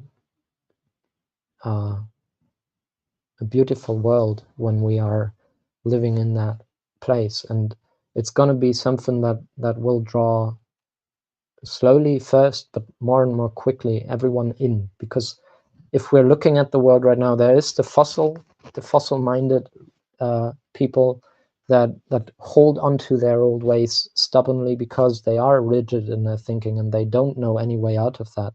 The only thing they ever knew was the boxes. But there's also a growing number of people, of hearts and minds, that have the intuition that indeed there should be another way. We do have what they say structural problems or systemic problems, and structural change is necessary or whatever. They don't know what structure and systems are, but that is something we can, we can share that. It's something that is common sense for universe, and it's just been, what did they do with the commons in Britain? They they put walls around it, I guess. So we can break those walls down and share this understanding with everyone, because it will only grow. It will only get more and more complementary over time. There is no need for competition in it. There is no need for one-upmanship, or I am better than you, or don't do that, that's mine, or any of that stuff. There is no need for war if we realize that our whole self is not just within us, but also without us, you know. And yeah, I think we're just in that transitional phase right now. And I would say for the last maybe 50 years or so, or maybe since Bucky has gone, I believe we've been in that phase where some of us knew there is another way, and maybe they decided every now and then that they could take that one, but why shouldn't we also keep the old way, because it, it's there. And I think we're getting into, actually I keep calling this time the age of recovery, because I think we should be clear. I am clear on this, at least for myself and those people who are with me on the follow feedback systems, for instance. We've been getting more and more clear on this, that indeed it is so. If we do want to make science, if we do want to be precise and concise, and if we do want to keep it real, then we need to agree that there is no such thing as 3D reality and linear time. And what is there is very easy to grasp if we model it, and we can model it. It's also much easier to speak about if we let go of the old terms that may not really help in understanding.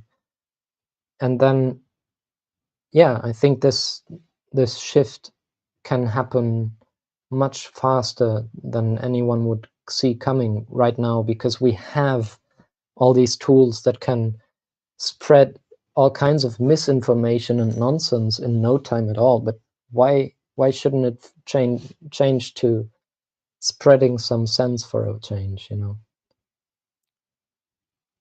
Thanks. I'll add a few notes. I'm going to return to Bucky Yes. at the chalkboard, and the teacher presses the chalk against the board and says, "This is the zero-dimensional point. The line is one dimension because we can represent the position along Yeah. the line with one number, but the dot is both there and it's nowhere. And if that doesn't make sense, you're in nonsense. But how can you be outside of that point?" And Bucky, Mm-hmm. later recasting, saw the point as a finite amount of very sharp, irregular, but shapes of chalk. And it's actually that moment we can Yes. be like the child in that moment. And Yes. are we going to go with the flow? That, well, you just made a finite little imprint on a blackboard or a whiteboard, or that just is a That's shape. cool. It's a finite amount. Great, That's cool. cool. It's Yeah. pointillism. It's beautiful. But the idea that now I Yeah. have to abstract, like you very nicely point out, and go away from what is flowing with my sense into this like Yeah. world, and then the adult structures will reward you for abstracting this Mm-hmm. way. And then the idea of common sense and the commons, in the sense of Mm-hmm. shared resources, our epistemic commons, not just our grazing or our growing areas, but also our knowledge commons. And the idea that common sense isn't just what is at any given moment shared amongst people, because whole masses of individuals may have total agreement on something, and it might be not a regenerative belief, but Yeah. rather common sense being the sense that arises and sustains the commons. And then to give one note, as somebody in the science as a career, because I believe that Mm-hmm. everybody is in research and science as a Mm-hmm. mode of investigation, but now we have this also lifestyle and career. And I think about the evolution of what has come to be understood as evidence. So, what has come to distinguish sense from nonsense, or science Yeah. supported from not? And initially, or at least initially in the last several hundred years, there was a notion of positivism, We're going to go out there Mhm. and we're going to positively determine things about the world. This tree is Mhm. 3 meters tall. We didn't know, now we know. 0 to 1, positivism. It's Positivism, 3 meters yes, now. A day ago, yes. it was a little less. Tomorrow, it's going to be a little more, but now 3 meters. That made So, way yeah. in a culture of criticism and beginning to deal with some of the seeds of a true polycentrism towards falsification, disproving, Mhm. hypothesis testing. Do you accept or reject the p-value? Did this clinical trial result in this statistical test with this p-value below this arbitrary threshold? And that was based upon not the 0 to 1 of positivism, but the more than 2, which for us is unity. Unity is minimum 2, bringing it Yeah. back to 1. And so we were going, instead of the 0 to 1, building up knowledge from the tabula rasa in the inscription of knowledge, from the space of Mhm. hypotheses being reduced to 1. However, I would argue that through Bayesian statistics, as well as some imbuement of several social threads, there is more of a polycentrality. For example, in cognitive sciences now, we can talk about, through active inference, how behavior is optimal for a given entity given their priors and their attention. For example, it's like a ball rolling down a hill. You can argue that you don't want it to go a certain way, but given the ball's starting position in the landscape, it is what it is. And that, Yeah. as we move into the pluriverse, not the meta verse, not something that is abstracting us even again beyond and on top of, but rather Yeah. embodying this plurality of perspectives and starting positions that we all are in already. I think there's some Yeah. really amazing opportunities there. I agree. And I'm happy you brought up polycentrism, because, you know, the I've been playing a lot with poly terms, because, one thing is I don't see any polyhedra in universe. I do see polyops, which is to say many eyes. Ops being, I guess it's a Greek. I think it's Greek um, for eye. So tetrops, octops, icosops, polyops. So universe is polyoptical. Um, it's also polyform. I kept pointing out that the cube and the square are uniform because they come with the implicit idea that you could fill all space, all of that imaginary space without time. You could fill it all with cubes. You could, have a surface and completely cover it in squares. That's nonsense because space-time is spherical. You can't do it. You can't cover the Earth in squares, and still we're fighting over square miles of land.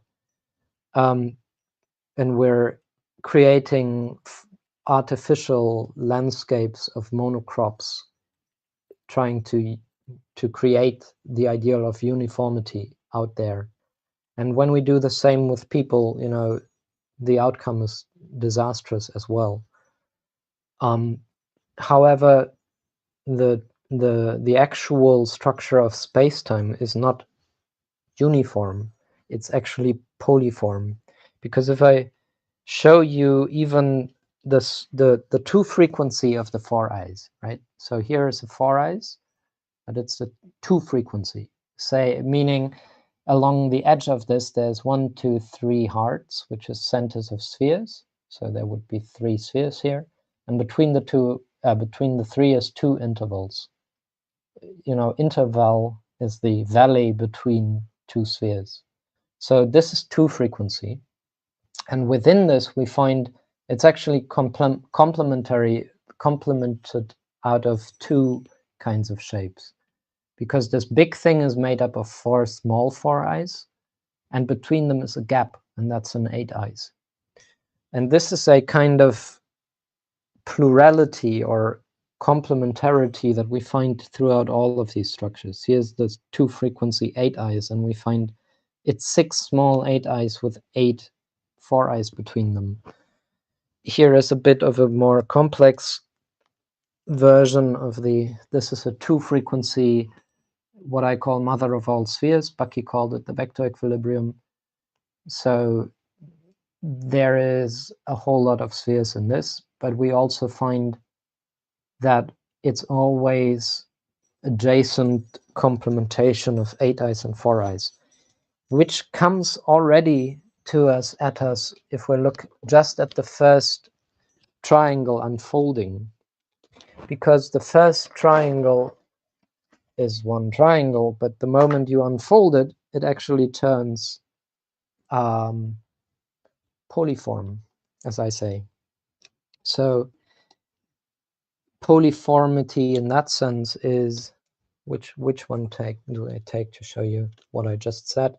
Because it's hard to understand what I'm saying if I don't show it as well. But here, let me take that one out again. If I untangle one of these connections, this is what I call a pair of eyes, for obvious reasons, if you follow my my reasoning. And if I fold it, it's one eye, right? So here is a unit of a plane. We could use it for surfaces of kinds or whatever. But the moment we unfold this, the moment we create more than one of these, it goes 2 ways. And that is what I call polyform. It's that ever-present complementation. It's the inside and the outside, the yin and the yang that make the Tao. And, you know, that is only continued throughout the higher complex levels of these structures. But that is telling us that if we do actually use this framework, we have a framework that is from the beginning creating diversity. It's actually integrating diversity. It's the very thing that diversity comes from, and or the very place. It's not really a thing. So with that in mind, we can allow for the diversity of universe around us and within us to really shine and come into its full, without having to be afraid of it and trying to keep it small and boxed in, cutting off corners here and there. And I mean, a very clear example of that is this. This is the double 4 eyes. Some people might call it the Merkaba. It's, you see there's a light-colored 8 eyes in the center, and around it is 8 4 eyes. So we could say it's got 8 electrons in the outer shell. So this is kind of happy to be as it is. It's a full dozen quanta volume. However, this is not a cube. While it has all the 8 corners of the cube present, you see there is no edge to that cube. There is no connection here. And if we are looking at everything through the frame of the cube, then this is still there. We just can't see it. All we see is something that isn't there. And that does not allow us to qualify anything. We can maybe quantify some things. We can say, well, this is so and so many cubic volumes of something. But looking at the same thing through the polyoptic lens, through the synergetic, the spherical lens, we actually find that we can indeed qualify. We can say, look, this structure here has indeed 8 4 eyes, 4 of them being up or out, the other 4 in. You know, there's 2 directions even in that. And there is an 8 eyes. That's a wholly different kind of structure, which still is the same structure in a way, but it's also qualitatively different. And we can speak to that. We can recognize it. We can use it when we do not stick to the frame that ignores it. And lastly, I'd like to, if I may, Could I share make one with comment you. on that, and then Yes, okay, please. I'll make a comment on that, and then Yeah, please, this last example will be great. So Kirby had written yeah, in the chat, the idea of multiple geometries and multiple maths is to our advantage because it's the type of plurality academia already celebrates, old meaning of liberalism. So then I thought about the two eyes and the polyops and about how we take an yeah, individual perspective with two eyes, and even an insect with its compound eyes also takes one perspective, and then how in a yeah, conversation we can have multiple perspectives that cohere into one unity, plural, and at minimum two. And then it reminds me of one of the last vestiges of the XYZ, the cubists fighting back. But we can pack our boxes really well. Look at the cargo ship. We can pack just cubes yeah. or just rectangles. And it's like, Unless we're living on a spherical planet. unless you have to make it tall, and even Hmm. if you do, co-tessellating and making unity a plurality in how we fill space is actually an even deeper lesson than, well, if you just disinfect the surface, then it'll be clean. Well, how Hmm. about a living surface that's in balance? It's two different Uh-huh. approaches, and there's a valley between them or a hill between them, and an activation energy that's needed, because if you need to keep the counter clean, then you really need to keep it clean. And if you need to have a healthy microbial biofilm, you really need that healthy microbial biofilm. It can't be kind of half-hearted in either way. And that is indeed, Yes. I think, where we It's may the be at this question of time. pattern integrity. Yes, Yes. that's where pattern integrity plays a role. Because, like with this, I was just preparing this on the side. This is a 4-eyes, again, of straws and beads. And with this, I'll show you in a second why I put it together, but I can show you that the nesting I spoke of earlier, the turbining, because I can turn a corner of this way around or that way around. It doesn't change anything else about this thing except for that nesting. But if I have it all the same way around, I find pattern integrity. So if you look at these straws here, this goes under this, but over this. This goes under here and over here. This goes under here and over here. It's a weave continuously woven around. And as long as I keep all the corners in the same turn, this weave is continuous over the whole thing, giving it pattern integrity. And in biology, we find that with the handedness of the molecules. How sugar in life is only one direction turned, while out of the lab you get it both ways. So at the beginning, life made a choice. I'm going to go this way, and then it stuck with it. It's fine. In the beginning, could have chosen the other way, would have been just as fine. But it it stays with that pattern. The same way I believe that, the reason why space-time as we know it is going this way as it goes is because in the beginning, universe began whenever that was, spinning one way. It could have gone both ways. It chose one, and that's the direction that space-time is unfolding in. If it were unfolding the other way, we wouldn't notice the difference. It would still be unfolding the same way, just turning the other way.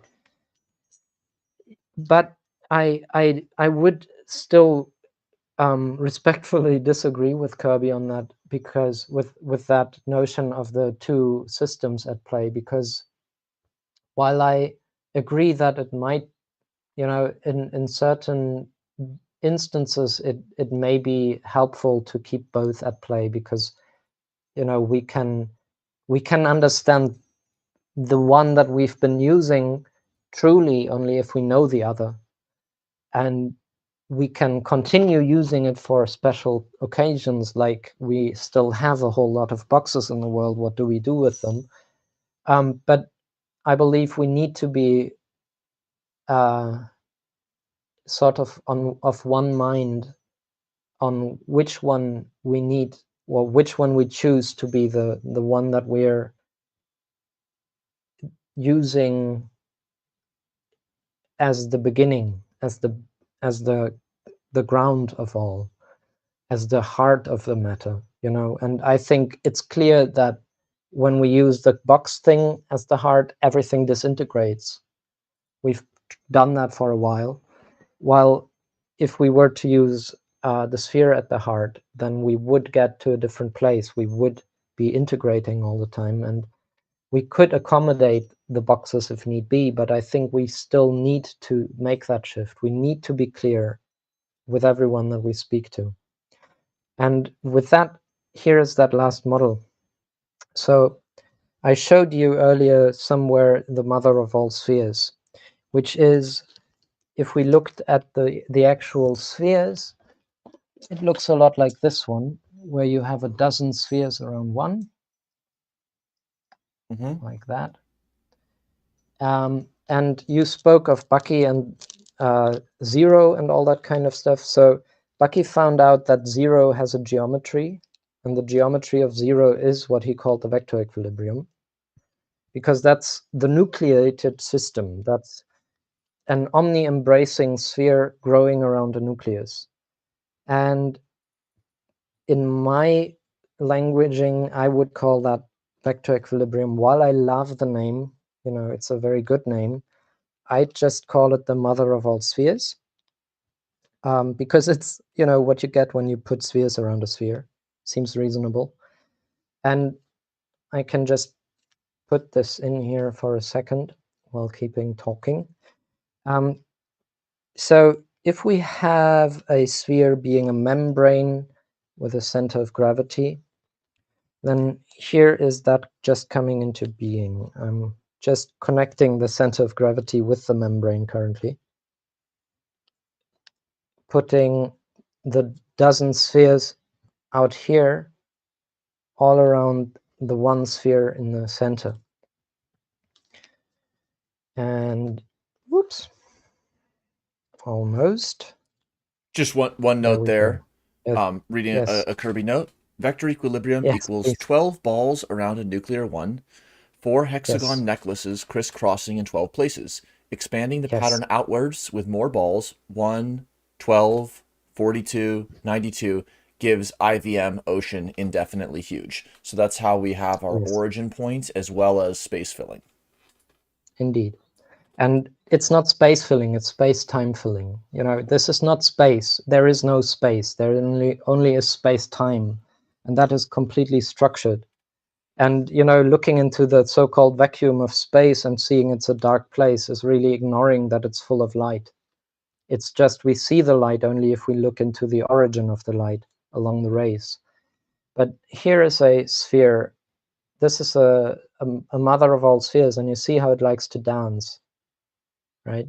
So I can even have it dance a little to fold into this, and then it That pretends. I saw there Yeah. the floppiness of the square. I saw the Uh-huh. dancing and the semi-constrained square being able to actually use its mobility in a positive way. Yes, it is, because, you know, actually there are squares present within space-time everywhere, but they are not solid or static. They are the actual dynamic interplay of the triangles. You know, the right angle is the angle of precession, which is the most dynamic thing we could have. It's just been tended to be perceived as a very unmoving thing, which is a bit problematic. But yes, it is the squares, the so-called, that enable the dancing, the movement here. And here, actually, I should have put that in a little later, but I need to pee so badly. I'm a bit the other way around right now, but we can go this way also. So this is a sphere. We have the membrane, we have the center of gravity in there. But if I take that out, because now this sphere has grown, you know, and the womb opens and the seed can, you know, take a flight and disentangle and go out like a lion, dandelion seed, taking root somewhere. That membrane we just had this one can really dance now. Mm. And Bucky called this the jitterbug, which was a dance at the time. I call it the dance of the Tao because it embraces all of the structures of space-time. As we can see here, well, here it's the, sorry. It's the mother of all spheres, and then it goes into the 8 eyes. And then a truncated 4 eyes into a 2-frequency triangle or left angle. 4 eyes unfolded. Can be 1 4 eyes this way or inside out the other way. Mm.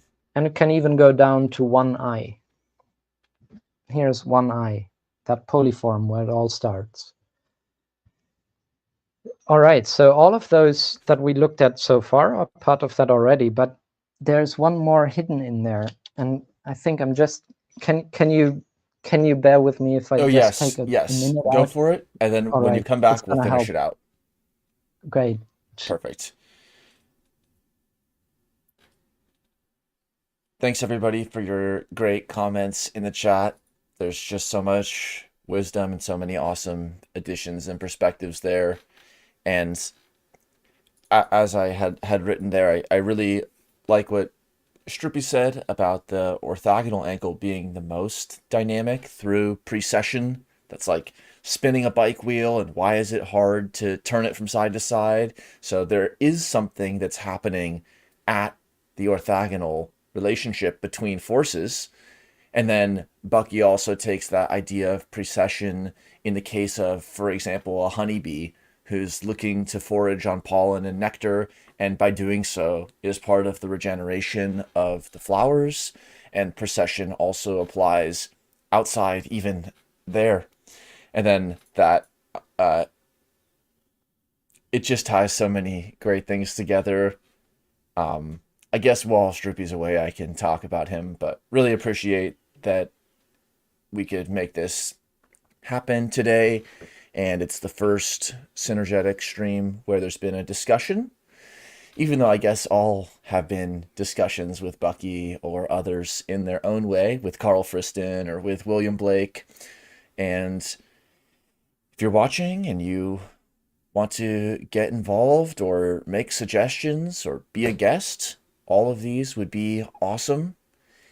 And I just hope people get involved with synergetics or whatever linguistics it is. It doesn't have to be English. It doesn't have to be a human language. Art as an expression media and computer languages and programming, data structures are actual physical structures as their ultimate own embodiment. The supply chain and how people in society care for each other. Welcome back. Yeah, sorry for that, but you know, if universe Body is calling, calls. one can only keep the drawing in for a while. Now I'm better. Yeah, you were speaking of supply chains in the meantime. Oh, I just thought of the supply chain as like its own embodiment. Language is amazing, computer and human languages. And without wondering whether it is abstract or not, it has elements of both. It is embodied and vocalized, but it's also abstraction. And then what are the real world systems, the rubber on the road or the turbine in the knot, where it's like transcending or subsending, insending any kind of abstraction, because it is what it is and it's life and death, and it's without description. It's its own base reality. It's like a one frequency, non abstract system. And so it's one reason I think Synergetics is so powerful, because it does allow us to generalize and abstract and to find patterns across scales and systems, but also we can apply it to the living re that is going to support people at their most core essence. Yeah, because if you speak of synergetics abstracting, you know, I think it doesn't.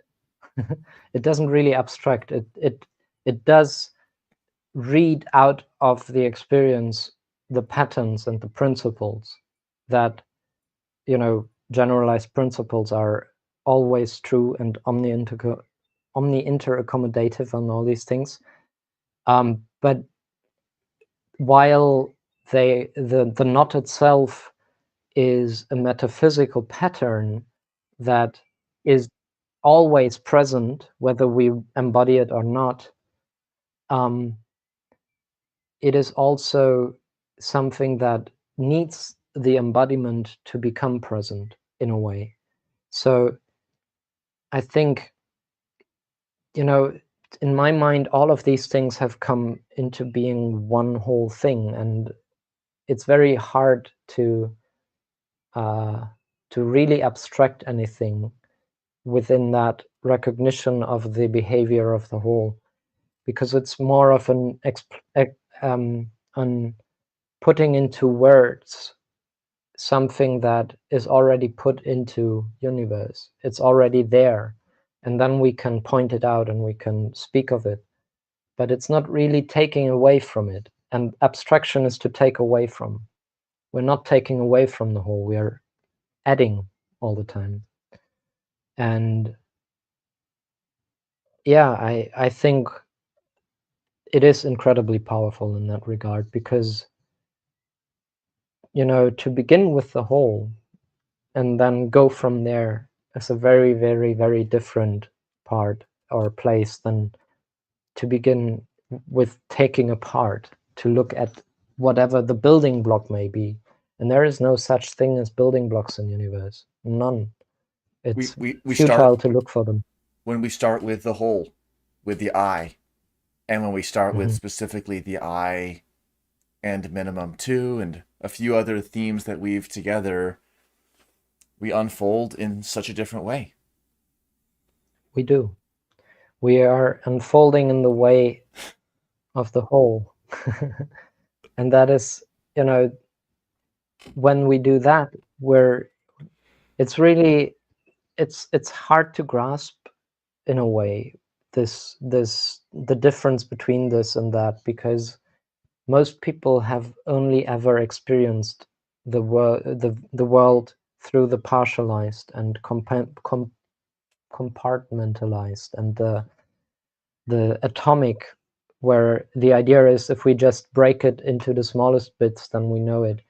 When, who was it who said the only real atom is universe? That's a very true statement. You can't take universe apart, and there's no need to. However, now that I've taken a little bit of my needing to be somewhere else out of the Yes, feel free conversation. to conclude this model and then give Yes, any closing thoughts. I'd love to. So I was showing the membrane dancing and all that, and I said that the seed would go off to take root somewhere and grow into its own. Well, there is a way how the whole is growing, and that's what I call the story of the spheres. There's a version of it that I call the story of the 6 spheres, which I think is a very good, small sized introduction into the whole thing. And those of you who wanted to look into that, you can find it on my website or on my YouTube channel. The website is fullofeedback.systems. But when when the seed takes root and grows, you know, when one cell divides in 2, and then from there, we get very quickly to the body that is the first of all, the first sphere out of spheres, the 4 eyes here. And even that membrane itself, if I had begun with this the other way around, I could have begun with it being 1 eye, which then unfolds into the 4 eyes, right? So here is the first time we have inside and outside. And now here is a four eyes that has grown out of that seed somewhere.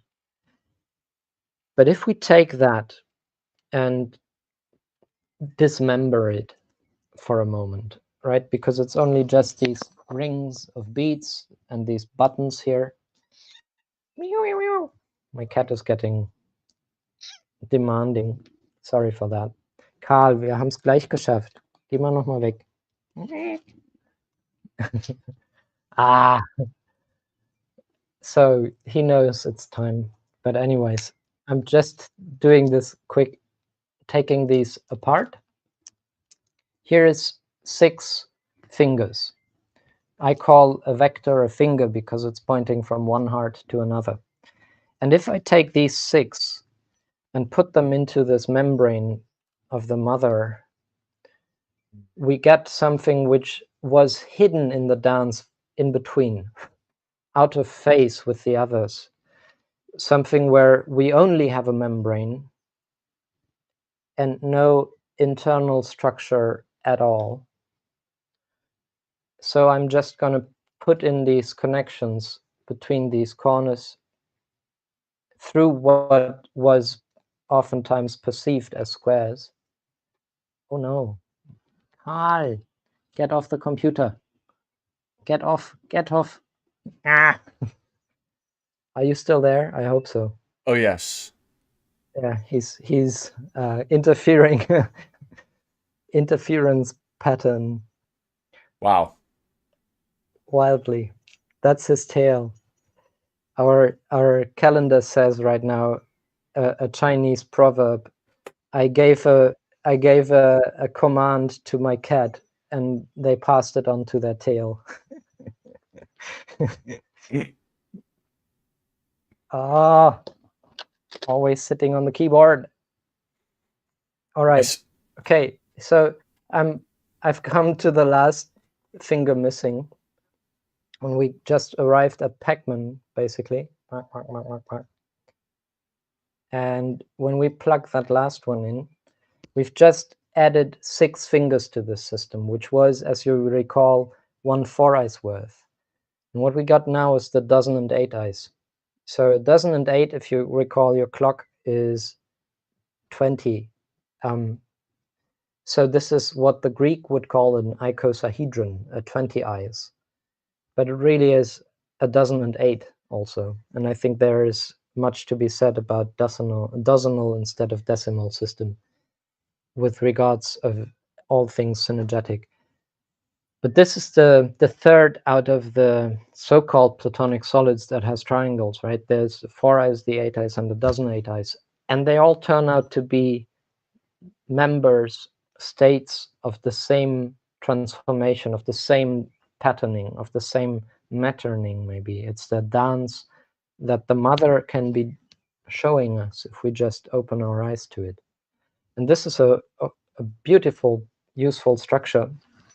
But it's also, we've got, a whole spectrum of structures. They are all transformable from one to the other, and each one comes with their own qualities and benefits and uses. And not all of them need to be the one solution for all, which is the box thing, where whatever the problem, we only begin with that, always.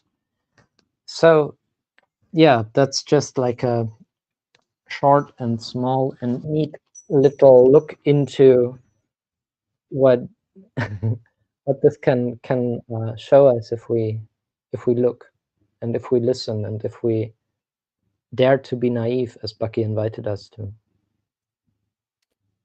Well, thank you for this awesome Synergetics number 16. That's I a hope dozen we and 4. It is. It absolutely is. It's 4 fours, it's dozen and 4, and I hope we can continue the discussion and work. And Yes. yes, just sending omnidirectional appreciation until the next time, Struppi. Yeah. Thank you so much. It was really a beautiful conversation, and I always enjoy talking with you. And I hope whoever was here, I did not see the chat. I'm sorry. I was kind of on the Jitsi side of things. But I hope it was fun for everyone. Thank you. See you later. Bye. Ciao. Peace.